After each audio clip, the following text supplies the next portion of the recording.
30 సంవత్సరాల క్రితం దీన్ని చక్కగా ఆడుకునేవాడిని. ఈరోజు ఒక షాప్లో దొరికింది ఇది. ఇది నా చిన్నతనంలో ఎలా ఆడుకునేవాడినో ఒకసారి చూస్తాను. ఇంకా దీంట్లో 2 హోల్స్ ఉంటాయి. ఆ హోల్స్ గత 30 సంవత్సరాల క్రితం 30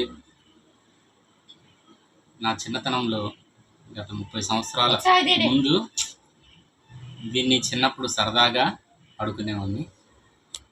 ఈరోజు లక్కీగా ఇది నాకు దొరకటం ఒక షాప్లో కొనడం జరిగింది. ఇదిగో దీనికి 2 హోల్స్లో నుంచి ఈ థ్రెడ్ని మనం ఇన్సర్ట్ చేస్తాం.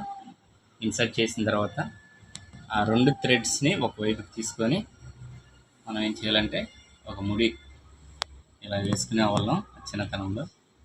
ఇలా వేసుకొని ఒక కాంపిటీషన్ లాగా ఆడేవాళ్ళం అనమాట. ఇదిగో దీన్ని ఇలా చేసుకొని మళ్ళీ ఇటు నుంచి థ్రెడ్ ఇలా తీసుకుంటూ జరిగేది. ఇలా అయిన తర్వాత ఇదిగో దీన్ని ఇలాగా రోల్ చేసేవాళ్ళం. చేసి చేసి చేసి చేసి బాగా వచ్చిన తర్వాత అప్పుడు దీన్ని గేమ్ ఇలాగ ఆడేవాళ్ళం అనమాట. ఎవరు థ్రెడ్ కట్ అవ్వటం కానీ లేకపోతే ఈ ఐటము విరిగిపోవటం కానీ ఏదో ఒకటి జరిగేది. థ్రెడ్ కట్ అయిపోతే మళ్ళీ ఇంకొక థ్రెడ్ వేసేవాళ్ళం. ఈ ఐటమ్ విరిగిపోయింది అనుకో తినేసేవాళ్ళం అనమాట. చూడండి మన ఇష్టం, చాలా సరదాగా ఉంది. నాకు మాత్రం చాలా కాలం తర్వాత ఇది దొరకటం నాకు చాలా సంతోషంగా ఉంది. చూసారు ఎంత స్పీడ్, సూపర్ సూపర్ అస్సలకి తెగిపోయి